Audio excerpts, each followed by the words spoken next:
அஸ்ஸலாமு அலைக்கும் வரஹ்மத்துல்லாஹி தஆலா வபரகாத்துஹு.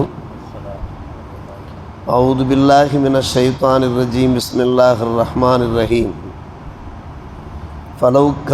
ஃபலௌலா கானத் கரியத்துன் ஆமனத் ஃபனஃபாஹா ஈமானுஹா இல்லா கௌம யூனுஸ் லம்மா ஆமனு கஷஃபனா அன்ஹும் அதாபல் ஹிஸீ ஃபில் ஹயாத்தித் துன்யா வமத்தஅனாஹும் இலா ஹீன்.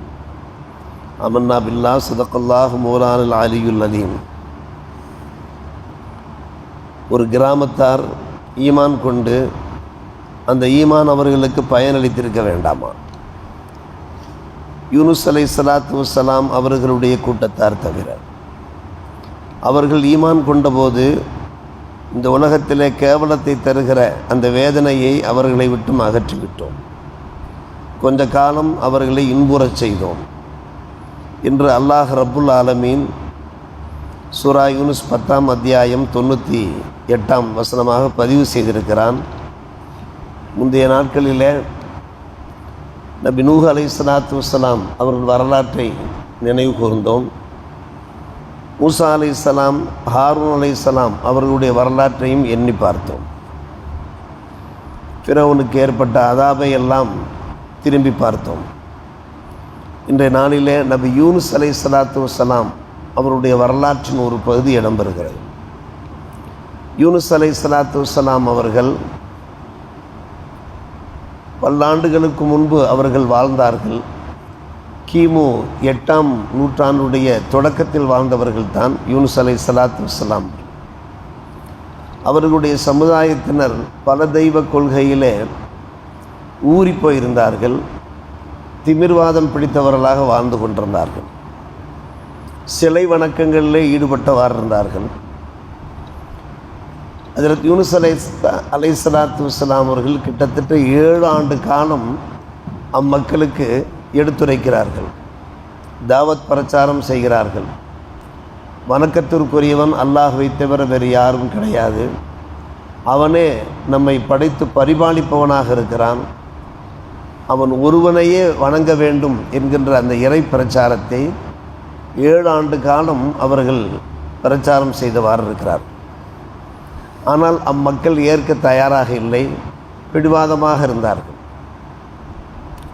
யூனுஸ் அலைஹிஸ்ஸலாத்து வஸ்ஸலாம் வாழ்ந்த பூமி இருக்கிறதே பண்டைய அசீரியா என்று சொல்வார்கள். எல்லாம் ஈராக்குக்கு அருகே இருக்கக்கூடிய பிரதேசம்தான். அந்த அசீரியா, பண்டைய அசீரியா அந்த பிரதேசத்தில் நீனுவா என்கின்ற அந்த பூமியிலே வாழ்ந்தார்கள். அது மிகப்பெரிய சிட்டி, சொல்லப்போனால் ஒரு வல்லரசாகவே அன்றைய காலகட்டத்தில் இருந்தது. சற்றேறக்குறைய 18,000 ஏக்கர் நிலப்பரப்பை கொண்டதாக அந்த நீனுவா பூமி அமைந்திருந்தது.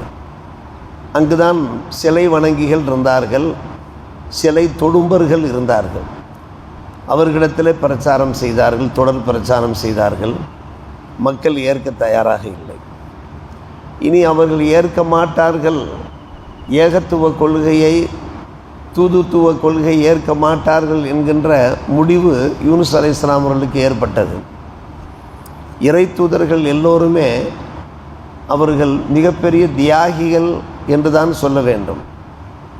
ஏக இறைவனுடைய ஏகத்துவத்தையும் நபிமார்களுடைய தூதுவத்துவத்தையும் அவர்கள் எடுத்து சொல்லியவாறு இருந்தார்கள்.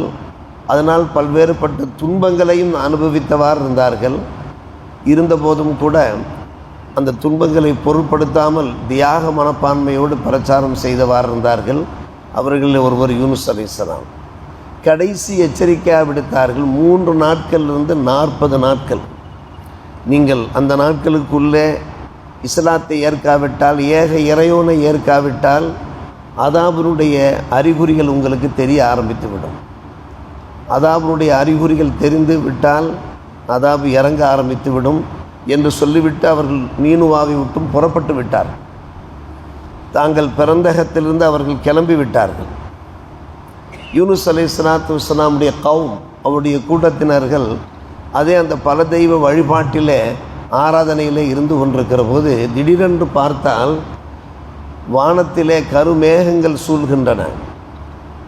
அதன் காரணமாக ஊரெல்லாம் இருட்டாகிறது. புகை மண்டலம் தெரிகிறது, எங்கு பார்த்தாலும் இருட்டு. இப்போதுதான் அவர்களுக்கு ஒரு விழிப்புணர்ச்சி ஏற்படுகிறது. யூனுஸ் நபி முன்னெச்சரிக்கை செய்தாரே, நீங்கள் ஏகத்துவத்தை ஏற்காவிட்டால் அதாபுடைய அறிகுறிகள் தெரியும் என்று எச்சரிக்கை செய்தாரே, அந்த அதாபுடைய அறிகுறிகள் வந்துவிட்டன என்பதை அவர்கள் உணர தலைப்பட்டு விட்டார்கள், புரிந்து கொள்ள தலைப்பட்டு விட்டார்கள். 3 நாட்கள் 40 நாட்களுக்கு மத்தியில் இந்த அதாபுடைய அந்த இறை வேதனையினுடைய அந்த அடையாளங்கள் அறிகுறிகள் தென்பட ஆரம்பித்து விட்டன. உடனே அவர்கள் என்ன செய்தார்கள்? எல்லா மக்களும் மயானத்திலே திரண்டார்கள். ஆண்கள் பெண்கள் அத்தனை பேரும் கந்தல் ஆடைகளோடு மயானத்திலே திரண்டு பாவ மன்னிப்பு கேட்க ஆரம்பித்து விட்டார்கள்.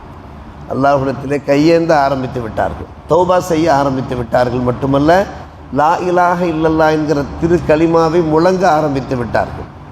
அந்த பிரதேசமே லா இலாஹ இல்லல்லா என்கிற கலிமாவினுடைய அந்த சத்தத்தை கேட்டு எதிரொலி தெரிய விட்டது. சொல்லப்போனால் மலை குன்றுகளிலேயும் ஏறி நின்று கொண்டு, காரணம் அங்கே அதாபு இறங்கப் போகிறது, இறை சோதனை இறங்கப் போகிறது. அதிலிருந்து தம்மையும் தம்முடைய குடும்பத்தினரையும் தம்முடைய சமுதாயத்தையும் பாதுகாக்க வேண்டும் என்கின்ற பயம் அவர்களை கவ்விக்கொண்டு விட்டது. எனவே அவர்கள் ஆடு மாடுகளை எல்லாம் அழைத்து கொண்டு வந்து தௌபா செய்தார்கள். எங்கள் இறைவா, இந்த வாயற்ற ஜீவன்களுக்காக வேண்டியாவது நீ கருணை காட்டுவாயா, எங்களுடைய பிழைகளை பொறுத்து கொள்வாயாக, மன்னித்து கொள்வாயாக என்று இதயபூர்வமாக அவர்கள் தௌபா இஸ்திக்ஃபாரில் ஈடுபட்டார்கள். கொஞ்சம் கொஞ்சமாக அதாபுடைய அந்த அடையாளங்கள் விலக ஆரம்பித்து விட்டது, தெளிவடைய ஆரம்பித்து விட்டது. அருமை சகோதரர்களே, பெரியவர்களே, அதற்கு பின்னால் என்ன நடக்கிறது? மொத்தத்தில் பார்க்கிற போது அல்லாஹ் ரப்புல்லா இந்த வசனத்தில் என்ன சொல்கிறான்? ஒரு கிராமவாசிகள் ஈமான் கொண்டார்கள் என்றால் அவருடைய ஈமான் பயன் கொடுக்குமா இல்லையா? நம்ம ஏற்கனவே சொன்னோம், சக்கராத்துல் காலத்திலே ஈமான் கொண்டால் அந்த ஈமான் பயன் கொடுக்காது என்று. அதுதான் இந்த வசனத்தின் வெளிப்பாடு. ஆனால் இல்லா கௌம யூனுஸ் அலைஹிஸ்ஸலாமுடைய கௌமுக்கு அல்லாஹ் ஒரு விதிவிலக்காக ஆக்கிவிட்டான். அதன் காரணமாக அவர்கள் கிட்டத்தட்ட அந்த சக்கராத்துடைய சந்தர்ப்பத்தில் சக்கராத் வரப்போகிறது, அவர்கள் அழிய போகிறார்கள், இந்த உலகத்தினுடைய கேவலமான அந்த அதாபுக்கு ஆளாக போகிறார்கள். சுதாரித்து கொண்டு ஈமான் கொண்டு விட்ட காரணத்தினால அல்லாஹ் ரப்புல் ஆலமீன் சொல்கிறான், இல்லா கௌம யூனுஸினுடைய சமுதாயத்தை தவிர. லம்மா ஆமனு, அவர்கள் ஈமான் கொண்டு விட்டார்கள், அந்த மயானத்திலே வைத்து ஈமான் கொண்டு விட்டார்கள். கஷஃப்னா அன்ஹும் அதாபுல் ஹிஸி ஃபில் ஹயாத் துன்யா, இந்த உலகத்தில் கேவலத்தை தருகிற அழிவை தருகிற அந்த அதாபை அவர்களை விட்டும் நாம் நீக்கிவிட்டோம், அகற்றிவிட்டோம். இப்போ மத்த அனாகும் இலா, இன்னும் கொஞ்ச காலம் அவர்கள் வாழும்படி செய்தோம் என்று அல்லாஹ் சொல்கிறானே, விதிவிலக்காக அல்லாஹ் மன்னித்து விட்டான். இப்போது யூனுஸ் அலைஹிஸ்ஸலாமுடைய நிலைமை என்ன? யூனுஸ் அலைஹிஸ்ஸலாம் ஏன் ஊரை விட்டும் சென்றார்கள்? அவர்களை நாம் குற்றவாளியாக கருத முடியாது. காரணம், இதற்கு முன்னாலே நூஹ் அலைஹிஸ்ஸலாத்து வஸ்ஸலாம் வாழ்ந்தார்கள், லூத் அலைஹிஸ்ஸலாம் வாழ்ந்தார்கள், சாலி அலைஹிஸ்ஸலாத்து வஸ்ஸலாம் வாழ்ந்தார்கள். அவருடைய கௌமுகளுக்கு அவர்கள் இறை பிரச்சாரம் செய்தார்கள். இறை பிரச்சாரத்தை ஏற்காத நிலைமையில் இறைவனுடைய அதாபு இறங்கியது. இறைவனுடைய அதாபு இறங்குவதற்கு முன்னாலே அந்த இறை தூதர்களுக்கும் யார் ஈமான் கொண்டார்களோ அவர்களுக்கும் அல்லாஹ் அறிவிப்பு செய்திருந்தான், நீங்கள் ஊரை விட்டும் கிளம்பி விடுங்கள் என்று அறிவிப்பு செய்து இருந்தான். எனவே அவர்கள் ஊரை விட்டும் கிளம்பினார்கள். எனவே யூனுஸ் அலைஹிஸ்ஸலாத்து வஸ்ஸலாம் அவர்கள் செய்தது தப்பல்ல. இருந்த போதும் கூட அன்பான பெருமக்களே, அவர்கள் என்ன எண்ணி சென்றார்களோ அதற்கு மாற்றமான ஒரு நிலைமை இங்கே ஏற்பட்டது. இவர்கள் ஈமான் கொள்ளாவிட்டால் அதாபு இறங்கும், அவர்கள் அழிந்து போவார்கள் என்று எண்ணிக்கொண்டு அவர்கள் வெளியே புறப்பட்டு போனார்கள். போய்விட்டு திரும்பி வந்து பார்க்கிறார்கள், மக்கள் சுபிச்சமாக வாழ்ந்து கொண்டிருக்கிறார்கள். யூனுஸ் அலைஹிஸ்ஸலாத்து வஸ்ஸலாம் அவர்கள் அறிவிப்பு செய்துவிட்டு போனது என்ன, எச்சரிக்கை செய்துவிட்டு போனது என்ன? அதாவுடைய அறிகுறிகள் இறங்கிவிட்டால் நீங்கள் அழிக்கப்பட்டு விடுவீர்கள் என்று சொல்லியிருந்தார்கள். ஆனால் அழிக்கப்படவில்லை. அவர்கள் யூனுஸ் அலைஹிஸ்ஸலாமுடைய கௌம் வாழ்ந்து கொண்டிருக்கிறார்கள், அவர்கள் சுபிச்சமாக இருந்து கொண்டிருக்கிறார்கள், மூமின்களாக வாழ்ந்து கொண்டிருக்கிறார்கள். இது யூனுஸ் அலைஹிஸ்ஸலாத்து வஸ்ஸலாம் அவர்களுக்கு ஒரு மனச்சங்கடத்தை ஏற்படுத்தியது. எனவே அதன் காரணமாக அவர்கள் என்ன செய்கிறார்கள்? மறுபடியும் நீனுவா ஊரை விட்டு வெளியே செல்கிறார்கள். கடலிலே மீனால் விழுங்கப்படுகிற அந்த அடுத்த நிகழ்ச்சி அடுத்த சம்பவத்தில் நமக்கு காணப்படுகிறது. அடுத்து நடந்தது என்ன என்பதை அல்லாஹ் ரப்புல் ஆலமீன் இந்த சூறாவில் மட்டுமல்ல வேறு சில சூறாக்களிலையும் நமக்கு தெரிவித்து கொண்டிருக்கிறான். அதற்கு பிறகு நடந்தது என்ன என்பது தெரிய வரும். இதன் மூலமாக அல்லாஹ் ரப்புல் ஆலமீன் நமக்கு உணர்த்துவது என்ன? நீங்கள் பாவங்கள் செய்தால், குற்றங்கள் செய்தால் எவ்வளவு சீக்கிரமாக தௌபா இஸ்திக்ஃபாரில் ஈடுபட்டு பாவங்களிலிருந்து மீட்சி பெற முடியுமோ மீட்சி பெற்று விடுங்கள். அல்லாஹ் மன்னிக்க போதுமானவனாக இருக்கிறான் என்கின்ற அந்த அருளுரையை நாம் நம்முடைய வாழ்க்கையிலே நினைவு கொள்வோமாக. தௌபா இஸ்திக்ஃபாரில் ஈடுபடுவோமாக. அல்லாஹ் நமக்கு அருள் பாலிப்பானாக. வாஹிர் தாவான் அல்ஹம்துலில்லாஹி ரப்பில் ஆலமீன்.